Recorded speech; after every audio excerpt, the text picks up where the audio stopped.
May tambalan na! At eto na sila, ang nag-iisang masugid na tagahanga ni Nicole Yala, Chris Chuper!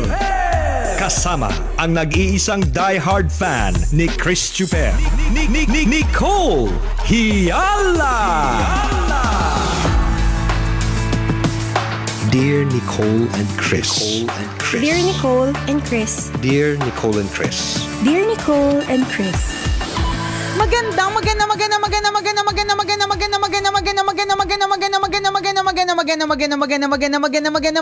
morning, Luzon, Visayas at Mindanao, Metro and Mega Manila. It's a Feel Good Tuesday dito sa Pasay City. Maulan. Yes. Madilim. Makulimlim ang panahon. Yan. Hindi nalalayo sa kilikili ng katabi mo ngayon. Correct. Huwag ka nang lumayo sa katabi mo. Hindi Diba? nalalayo sa'yo. Nandadamay ka ba ng katabi? Yung sa'yo na lang. yung namumuong sama ng panahon. Diba? Parehong pareho eh. Parehas na parehas lang. Oo, basa, makulimlim. Yan. Madilim. Para May lang ma-picture amoy. natin. Para lang ma-picture natin. Oo nga. Tama yun, iba din yung amoy kapag maulan eh, no? Parang Diba? amoy, Alimuong. yes, amoy alimuong. Tsaka amoy malungkot. Yan Oo, nga, parang singit man lungkot. Kilikilit singit malungkot. Oo, lungkot. Ang lungkot nila makita. Diba? Kaya. Kunyari, pag may kotse ka, partner, ewan ko pag na-observe mo yun. Pag sumakay ka, iba yung amoy ng kotse kapag maulan. Oh, may ganun eh. Parang binahayan siya ng 10 daga sa loob kagabi. Ay, grabe naman yung amoy ng sayo. Huwag ka nang nadamay. Baka kotse mo lang yun. Pero may ibang may ibang amoy yung ulan. May mga Correct. iba na dahil gustong-gusto nila yung ulan, gusto nila yung amoy ng rain. May ganun din Oo, eh. din, pwede. Pero Fresh. feeling ko, depende sa lugar eh. Dito sa amin, sa lugar namin dito, hindi amoy fresh yung ulan eh. Amoy dagat. Amoy, basta hindi siya amoy fresh. Ang naamoy ko sa kanya, feeling or emotion, amoy malungkot. Oh. Pagka maulan, naamoy ko kalungkutan, may ganun. Diba yan? Ang daming emosyon. Iba yung tama sa'yo. Iba yung tama ng mga ulan, diba? Tsaka kapag kaulan, dun mo lang maalala na buti pa ang halaman, sila'y nadidiligan. Nainggit bigla sa mga halaman. Nainggit yung mga, Oo nga nainggit sa mga halaman. Sana all nadidiligan. Oo.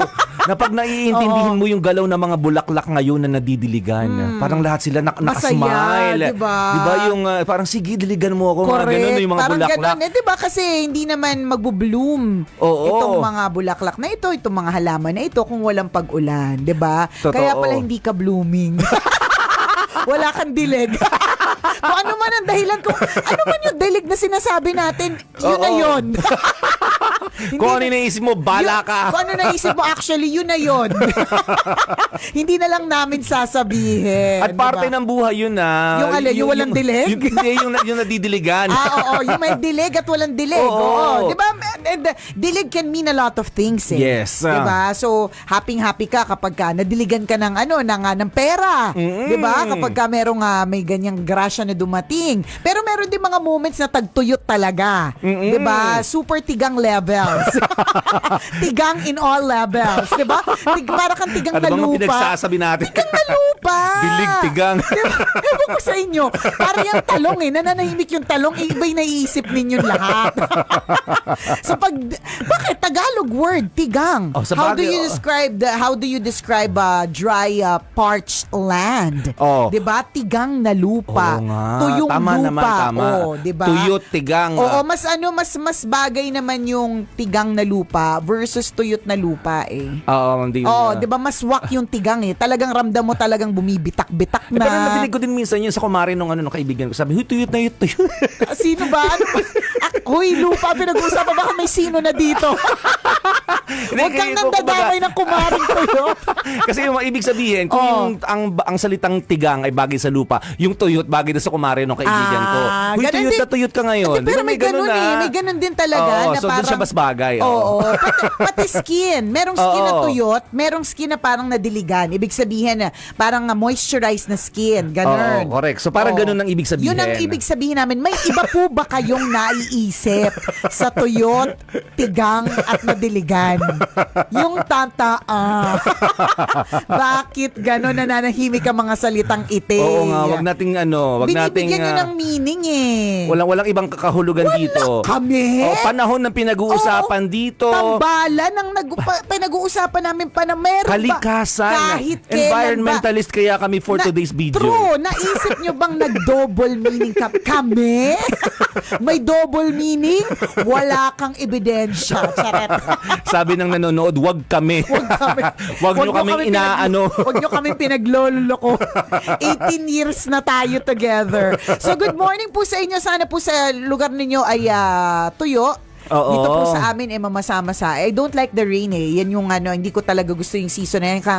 Kaya nga ang lakas maka-overthink kasi ng ulan, 'di ba? Tapos ang dami kasi mga problema na lumalabas kapag ka umuulan. 'Di ba? Katulad ng mga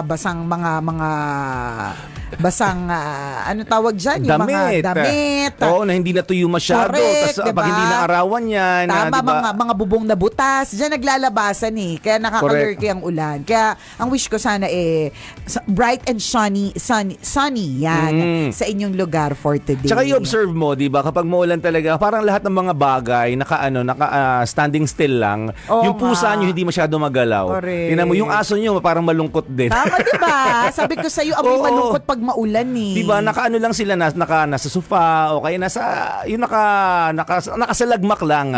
Compared pag maaraw, parang nagtatatakbo din sila eh. Tama, bibong-bibo din Oo, kanina. Ayun, in fairness, yun naman din yung kagandahan sa ulan.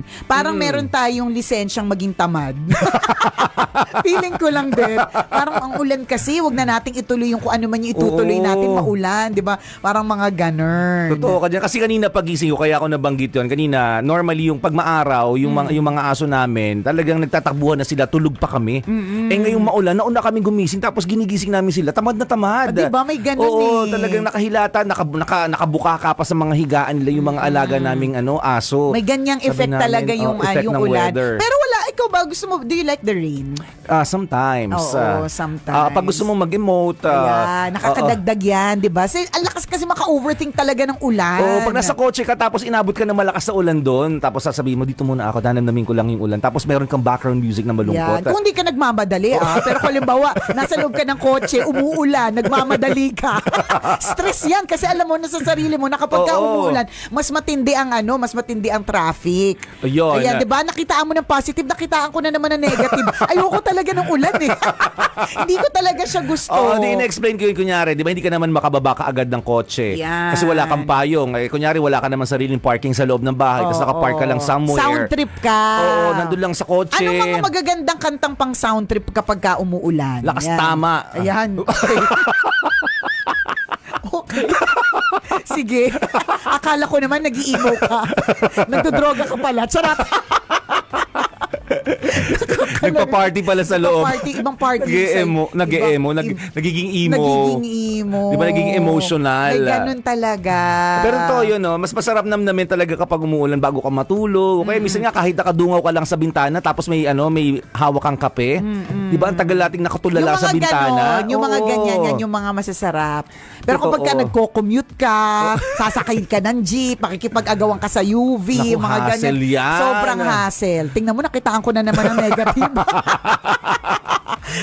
Ayoko talaga ng rain. Ay, totoo naman yun eh. Siguro partner, baka mga sugat na naman ito ng kabataan. Hindi ko makakalimutan partner kasi nagko-commute ako nung ako ay nag-aaral eh. Oo. Tapos yung kapag nagko-commute ka kasi, syempre, kapag ka maulan, dadaanin mo talaga yung mga baha. Alam mo naman dito sa Pilipinas may mga baha. Pumapasok ako sa school partner na yung pag tumatapak ako sa sapatos ko, yung kumakatas yung medyas ko. Ikaw lang yung sa basa. sobrang batas. Ako lang yung green yung green yung puting medyas kasi dumaan sa baha. Kaya ayoko ng ulan. Kumakatas. Oo, naalala ko talaga yung pagkatas ng ko. Yung lahat sila tuyo, lahat ng kaklase ko may hababot. Tuyo yung sapatos nila, tuyo yung medyas nila. Tapos ako kumakatas yung bawat yung paghakbang ko, may pagkatas ng medyas. Nakaka-lurks. Tapos yung uniform mo, ikaw lang yung basabo, ikaw lang yung puro tilamsik. Oo. ganun. na tinutuyo mo, tas yung hair mo ang gulo-gulo, hindi mo na maayos. Tama, malalaman mo kung sino mo, kahit naman pagkahit na hindi lang estudyante. Kapag ka matatanda na, alam mo kung sino yung dekotse sa hindi sa mga papasok sa opisina eh. Yung mga dekotse, di ba, talagang tuyo sila. O kaya yung jacket nila talagang ayos na ayos. Yung mga talagang hindi, yung walang sasakyan, talagang basang-basa yung buhok, diretso sa CR, doon magbo-blower, tutuyuin lahat, di ba? Yung kapote, tumutulo. Ay, naku, I hate the rain talaga. Sana wag nang umulan bukas. Mahaba pa daw to hanggang April pa to. Ay, nako! Tigilan ako ng ulan na yan. Araw-araw. Pero alam mo, Parto, pero tagulan na kasi. Pero sa sobrang gulo na ng di ba, recently, sobrang init.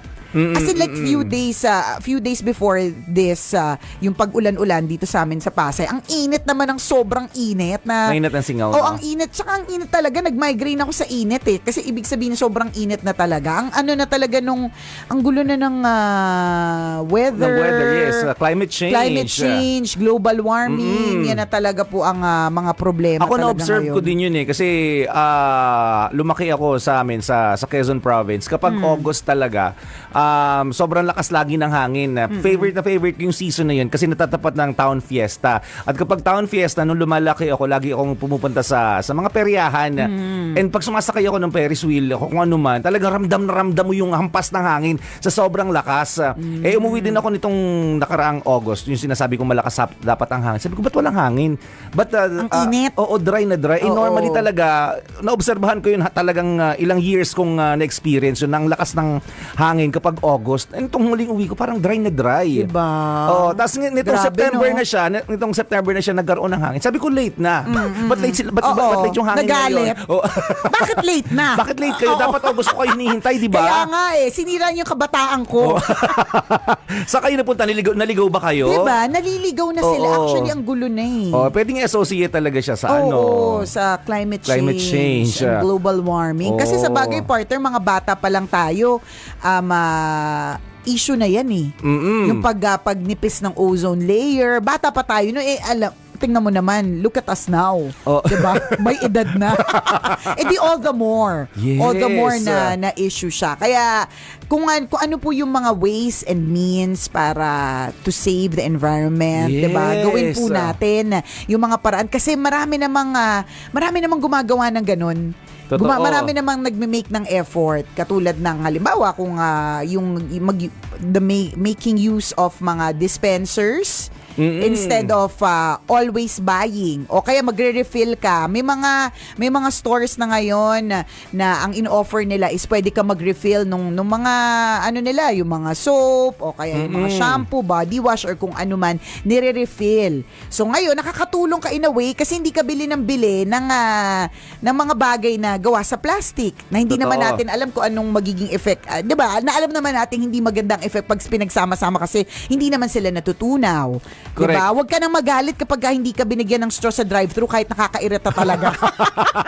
Ang hirap mag-drive. Alam mo, hindi ko mag-gets yung, in fairness, gumawa naman sila ng lid na may parang iaangat or itutusok. Hindi ko talaga siya maintindihan. Hindi ko mag-gets. Para hindi ka na magsustraw, iinumin mo na lang, diretso. Hindi ko siya laging mag-gets. Minsan, mali yung pagbutas, minsan, mali yung pag-angat. Diba?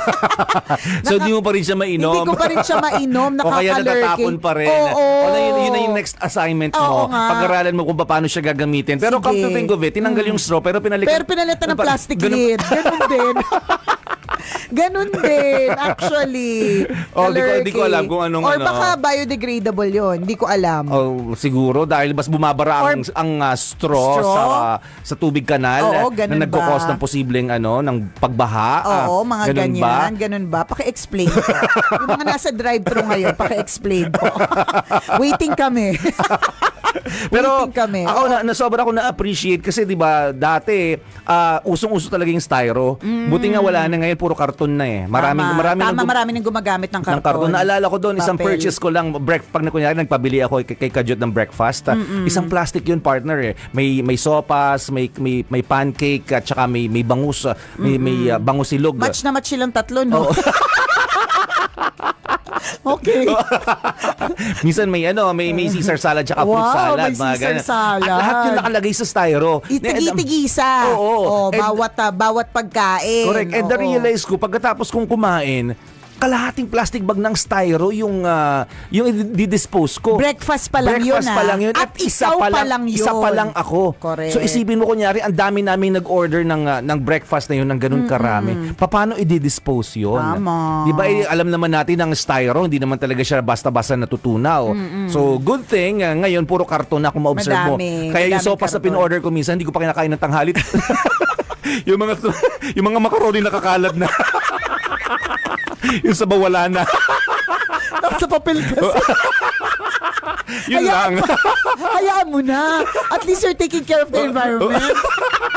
At least that's your contribution. Sacrifice. Mas matindi ang sakripisyo ng Mother Earth kesa sa macaroni mong nakakalat. Okay na yan. Pag alam ko ng sopas ko, sabi ko, papalapit pa lang ako. Sabi ko, Kajut, ba't bumabaha dito? Ba't malagkit? Yung sopas ko makalat na.